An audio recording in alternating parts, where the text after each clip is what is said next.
무더운 여름 또 열대야가 계속되는 가운데 우리 교우들 그래도 평안히 잘 계셨지요? 여러분 덕분에 제가 파리 올림픽에 이렇게 참가하고 또 무사히 돌아올 수 있었습니다. 제가 선수로 뛴 것은 아니고요. 저도 이렇게 조대성 군 덕분에 이렇게 파리 올림픽에 평생에 한 번 이렇게 참가하는 영광을 누렸습니다. 조대성 청년 덕분이고 우리 농천교회 모든 성도들의 기도 덕분이 아닌가 생각합니다. 원님 덕분에 나발분다는 말이 생각이 났어요. 제가 바로 그런 격이 아닌가 생각을 했습니다. 이번에 참 가서 많은 것을 느끼고 또 돌아왔습니다. 저는 이번에 파리에 가서 프랑스의 역사와 문화, 예술, 종교 많은 것에 대해서 공부할 수 있는 그런 기회도 되었습니다. 베르사유 궁전에 가서 루이 14세를 만나고 개선문에서 나폴레옹도 만나고 루브르 박물관에 가서는 레오나르도 다빈치가 그린 실물 모나리자도 직접 봤습니다. 오르세 미술관에 가서는 책에서만 보았던 인상주의 화가들 마네, 모네, 르누아르, 밀레, 고갱 같은 그런 유수한 화가들의 작품도 직접 볼 수 있었습니다. 모두 여러분 덕분이라고 생각합니다. 그 중에서 저는 이번에 제가 본 프랑스의 기독교 현실을 여러분들에게 잠시 말씀드리고 싶습니다. 물론 제가 본 것이 전부는 아닐 것입니다. 프랑스 인구는 약 6,500만 명입니다. 면적은 남한의 5배 정도 된다고 해요. 종교는 카톨릭이 10% 정도 되고 개신교회가 약 3% 정도를 차지한다고 합니다. 생각했던 것보다 기독교인들이 매우 적은 그런 숫자라고 할 수 있습니다. 프랑스는 오랜 기독교 역사를 가진 나라지만 교회들이 역사적 유물로만 남아있고 실제로 그곳에서 신앙생활하는 사람은 그리 많지 않다는 것을 보고 왔습니다. 여러분들도 잘 아시다시피 과거 프랑스 역사에서 개신교인들을 가리키는 말이 위그노라는 말입니다. 이 위그노들은 온갖 박해 속에서도 신앙을 지켜온 개혁교회 신앙인들입니다. 이 위그노의 그야말로 위그노를 만든 사람이 장깔뱅이라는 사람이에요. 그는 프랑스 르와용이라는 곳에서 태어났고 자랐습니다. 이 장깔뱅이 종교개혁을 일으켰고 개혁교회를 만든 사람 아닙니까? 그런데 그 찬란한 위그노의 후예들이 지금은 불과 3% 정도 차지하고 있다는 사실, 더군다나 그들 중 온전히 신앙생활을 하는 사람은 채 1%도 되지 않는다고 하는 이야기를 듣고 참 마음이 아팠습니다. 사실 3%만 제대로 신앙생활을 해도 그들은 세상을 뒤바꿔 놓을 수 있는 그런 힘을 가지고 있다고 생각을 합니다. 여러분, 3%의 염분 농도가 그 드넓은 바다를 썩지 않게 만드는 것 아니겠어요?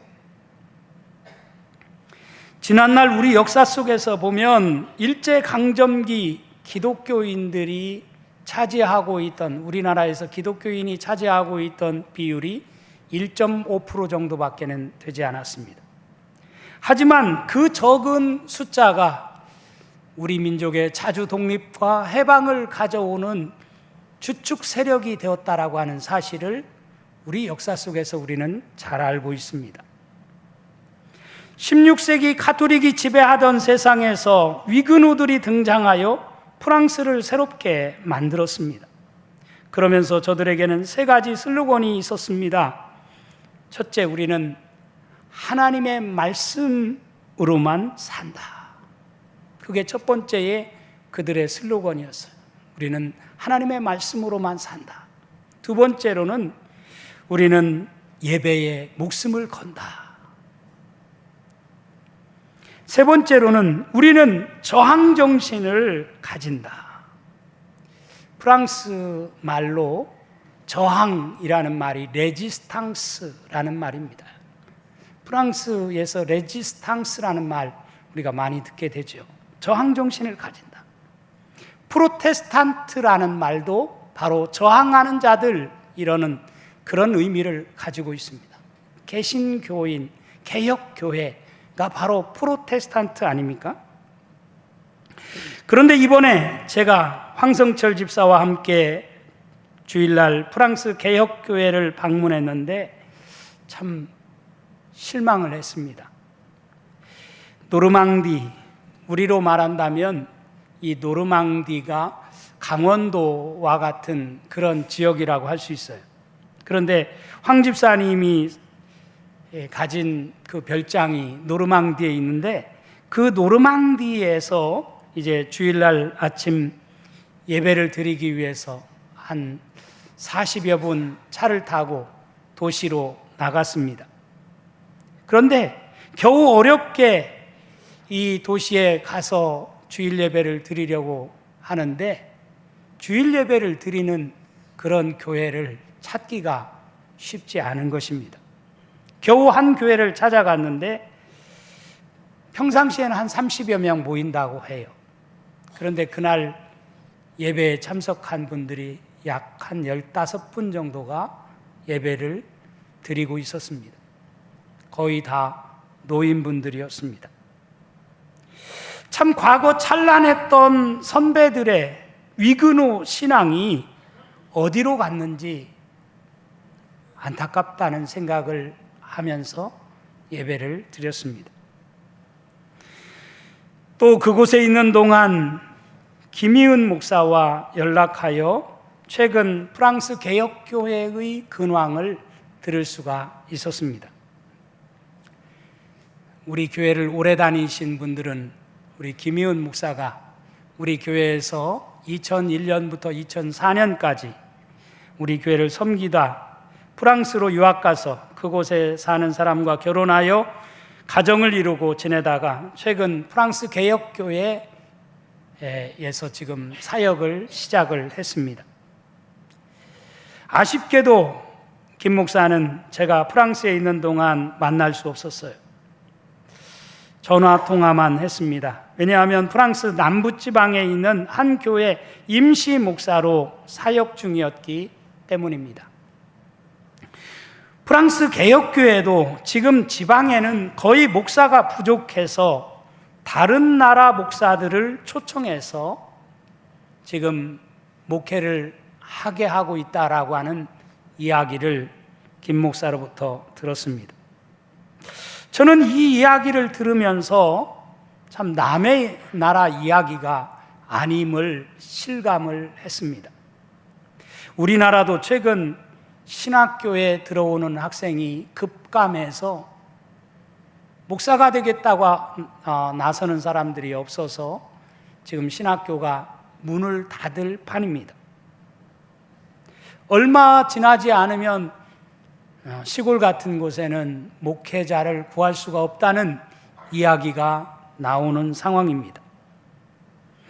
여러분, 이 시대야말로 더 절실히 복음이 필요한 시대임에도 불구하고 복음을 전하겠다고 나서는 사람이 절대적으로 부족한 것이 우리나라뿐만 아니라 전 세계적인 현상이구나 라고 하는 것을 이번에 다시 한번 느끼게 되었습니다. 그야말로 무엇을 먹을까, 무엇을 마실까에만 전전긍긍하며 사는 것이 오늘날 우리 인간들의 모습이 아닌가 하는 생각을 하게 되었습니다. 아모스 선지자는 BC 8세기에 이런 예언의 말씀을 했습니다. 주 여호와의 말씀이니라. 보라, 날이 이를지라. 내가 기근을 땅에 보내리니 양식이 없어 주림이 아니며 물이 없어 가람이 아니요 여호와의 말씀을 듣지 못한 기갈이라. 사람이 이 바다에서 저 바다까지 북쪽에서 동쪽까지 비틀거리며 여호와의 말씀을 구하려고 돌아다녀도 어찌 못하리니 그날의 아름다운 처녀와 젊은 남자가 다 갈아여 쓰러지리라. 어쩌면 그렇게 BC 8세기의 예언자 아모스의 예언대로 오늘 이 시대가 그렇게 변해가고 있는 것을 느끼게 됩니다. 오늘 우리는 사도행전 14장 8절부터 읽었는데, 사도행전 14장의 말씀은 바울과 바나바가 제1차 선교 여행을 계속해서 이어가는 이야기입니다. 13장부터 14장까지가 바울과 바나바의 제1차 선교 여행 가운데 이루어진 여정 이야기입니다. 그들은 안디옥에서 출발하여 바나바의 고향 부브르로 맨 먼저 갔습니다. 거기서 서기오 바울을 예수 믿게 만들었지요. 그리고 두 번째 사역지가 버가라는 곳인데, 거기서 제1차 선교 여행에 함께했던 마가 요한이 선교 일행에서 이탈하는 어려움을 겪게 됩니다. 여러분, 선교의 대열에 함께하기로 나섰다면 끝까지 함께할 수 있어야 합니다. 우리 농촌 가족들은 천국 가는 그날까지 우리 농촌교회를 중심으로 끝까지 선교 행전을 써가는 여러분들이 될 수 있기를 주님의 이름으로 축원합니다. 그들은 세 번째로 나아간 곳이 비시디아 안디옥이었습니다. 거기서 바울은 저 유명한 첫 번째 설교를 하지 않습니까? 얼마나 멋진 설교였는지 제가 지난번 설교를 했습니다. 거기까지가 사도행전 13장에 나오는 이야기이고요. 그리고 오늘 14장부터는 바울과 바나바가 이고니온을 거쳐서 루스드라, 더베로 이어지는 선교 여행을 하는 이야기가 펼쳐지고 있습니다. 지금 제가 시간 관계상 다 말씀드릴 수 없지만 이고니온에서도 바울과 바나바는 계속해서 회당에 들어가 복음을 전했습니다. 그런 가운데 유대와 헬라의 허다한 무리가 예수를 믿게 되었다고 성경은 말합니다. 하지만 동시에 항상 복음을 전하는 것을 방해하는 세력이 어디를 가든지 있다라고 하는 사실을 또 사도행전 14장의 말씀은 우리에게 하고 있습니다. 14장 2절에 보면 그러나 순종하지 아니하는 유대인들이 이방인들의 마음을 선동하여 형제들에게 악감을 품게 하거늘, 이렇게 기록되어 있습니다. 그래서 사람들이 두 패로 갈라져 유대인들을 따르는 자들과 두 사도를 따르는 자들로 나누어지게 된 것을 볼 수가 있습니다. 심지어 어떤 자들은 두 사도를 모욕하며 돌로 치려고 달려들었습니다.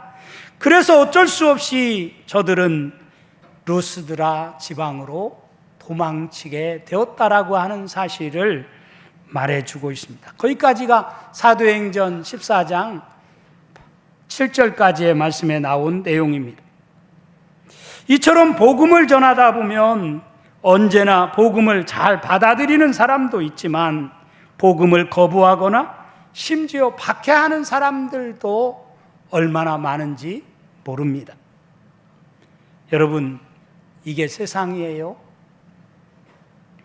그렇다면 우리 같으면, 나 같으면 어떻게 할까요? 아마 저 같으면 바울과 바나바처럼 목숨 걸고 그럼에도 불구하고 복음을 들고 온 세상으로 나아갈 수 있을까? 아마 저 같으면 그렇게 못했을 것 같아요. 그런데 바울과 바나바는 그렇지가 않았습니다. 그들에게는 복음의 열정이 있었기 때문에 목숨을 걸고 복음을 전했다는 이야기예요. 그렇기에 그 복음이 흐르고 흘러서 오늘 우리에게까지 전해지게 되었다라고 저는 믿습니다. 루스드라는 원래 퇴역한 로마 군인들의 집단 거주지로 조성된 도시라고 합니다. 그러기에 소수의 헬라인 외에는 지적 수준이 낮고 미신적 경향이 짙은 도시였습니다. 그곳에는 유대인이 많지 않아 회당도 없었습니다. 그래서 바울은 오늘 말씀해 보면 회당이 아닌 아마 길거리 같은 곳에서 말씀을 전하지 않았을까 짐작을 해봅니다. 오늘 우리가 8절 말씀부터 읽었는데 8절과 9절에 보면 이렇게 되어 있어요. 루스드라에 발을 쓰지 못하는 한 사람이 앉아 있는데 나면서 걷지 못하게 되어 걸어본 적이 없는 자라. 바울이 말하는 것을 듣거늘 바울이 주목하여 구원받을 만한 믿음이 그에게 있는 것을 보고, 당시 바울이 복음을 전할 때 그를 주목하는 한 사람이 앉아 있었다는 것입니다. 그런데 그는 불행하게도 나면서부터 걷지 못하는 장애인이었어요. 하지만 그는 비록 육신적으로는 장애를 가진 사람이었지만 바울의 말을 잘 청종하고 있었다는 이야기입니다. 로마서 10장 17절 말씀에 보면 이런 말씀이 나와요. 그러므로 믿음은 들음에서 나며 들음은 그리스도의 말씀으로 말미암았느니라. 믿음은 들음에서 납니다. 어떤 들음이냐? 그리스도의 말씀을 듣는 속에서 믿음이 생겨난다는 거예요. 이 루스드라에 있는 나면서 걷지 못하는 이 사람이 바울의 말에 귀를 쫑긋 세우고 듣고 있었기 때문에 그 모습을 보고 그에게 구원받을 만한 믿음이 있다라고 하는 사실을 바울은 발견하고 그에게 놀라운 말씀을 전한 것을 우리가 오늘 말씀에서 읽어볼 수 있습니다. 그래서 바울이 그에게 뭐라고 합니까? 그에게 내 발로 바로 일어나라고 말합니다. 내 발로 바로 일어나라. 그러자 그가 벌떡 자리에서 일어나게 된 것입니다. 마치 성전 미문에 앉아있던 안진뱅이가 사도행전 3장에 보면 나와 있는 것처럼 베드로와 요한의 말을 듣고 바로 자리에서 벌떡 일어나 걷기도 하고 뛰기도 하며 하나님을 찬송한 것처럼 그런 역사가 루스드라에서 일어났다는 이야기입니다. 이 일로 인해서 루스드라가 소란해졌습니다. 아니, 방금 전까지 전혀 일어서지 못하던 사람인데 어떻게 저 사람이 일어났지? 사람들은 신기해하면서 웅성웅성거립니다. 11절과 12절 말씀을 볼까요? 무리가 바울이 한 일을 보고 루가우니아 방언으로 소리질러 이르되 신들이 사람의 형상으로 우리 가운데 내려오셨다 하여 바나바는 제우스라 하고 바울은 그 중에 말하는 자이므로 헤르메스라 하더라. 이렇게 말씀을 하고 있어요. 이 일로 루스드라 사람들은 신들이 사람의 형상으로 우리 가운데 내려오셨다, 이렇게 저들이 생각했다는 겁니다. 그래서 바나바는 제우스로 이렇게 내려왔고 또 바울은 제우스의 아들 헤르메스의 형상을 입고 우리 가운데로 내려왔다라고 그렇게 생각을 했다는 거예요. 그러니까 당시 헬라와 로마의 신인 제우스와 헤르메스가 바나바와 바울의 모습으로 환생했다고 생각하고 그를 제사하려고 소와 화관을 가지고 제사장이 뛰어왔다는 이야기입니다. 여러분, 참 신기하고 놀라운 일이 펼쳐진 그런 상황이라고 할 수 있어요.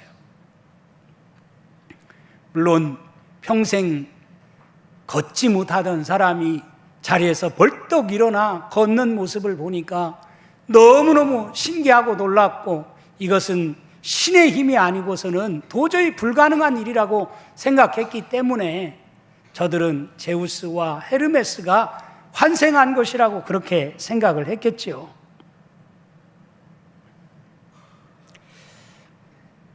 이렇게 되면 바울과 바나바는 졸지에 신이 되어서 제우스가 되고 헤르메스가 되었으니까 얼마나 좋았겠어요. 그런데 바울과 바나바는 어떻게 합니까? 그런 그들의 행위를 단호하게 거절하면서 자신들은 신이 아니다, 자신들도 여러분과 똑같은 인간이다 라고 하면서 바로 이렇게 복음 전파자의 사명을 다하는 그런 모습을 오늘 말씀에서 읽어볼 수 있어요. 오늘날 많은 이단 교주들도 한때는 놀라운 능력을 일으키는 그런 사람들이었다고 하잖아요. 그런데 저들은 자신을 신처럼 떠받드는 그런 사람들에 의해서 그런 유혹을 물리치지 못하고 마치 자기가 예수가 된 것처럼 그렇게 행사해서 사이비 교주가 된 사람들 우리나라에도 여럿이 있습니다. 이런 유혹 앞에서 바울과 바나바는 거기에 유혹에 걸려 넘어지지 않고 옷을 찢으며 무리들을 말렸습니다. 그러면서 15절에 뭐라고 말씀하고 있어요? 15절 말씀 우리 다 같이 한번 읽어보겠습니다. 시작. 이르되 여러분이여 어찌하여 이러한 일을 하느냐? 우리도 여러분과 같은 성정을 가진 사람이라. 여러분에게 복음을 전하는 것은 이런 헛된 일을 버리고 천지와 바다와 그 가운데 만물을 지으시고 살아계신 하나님께로 돌아오게 함이라. 그야말로 바울과 바나바가 어떤 사람이었는가라고 하는 것을 우리에게 잘 보여주고 있는 말씀이라고 생각합니다. 바울이 루스드라에 와서 복음을 전하는 이유는 이처럼 사람을 신으로 숭배하는 헛된 일을 버리도록 하기 위함이라는 거예요.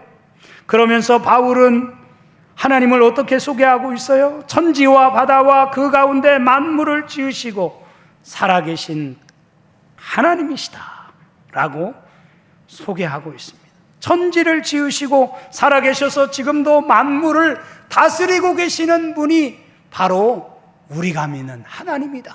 당신이 믿는 하나님이고 당신들이 믿는 하나님이고 내가 믿는 하나님이다 라고 하는 것을 저들에게 설교하고 있습니다.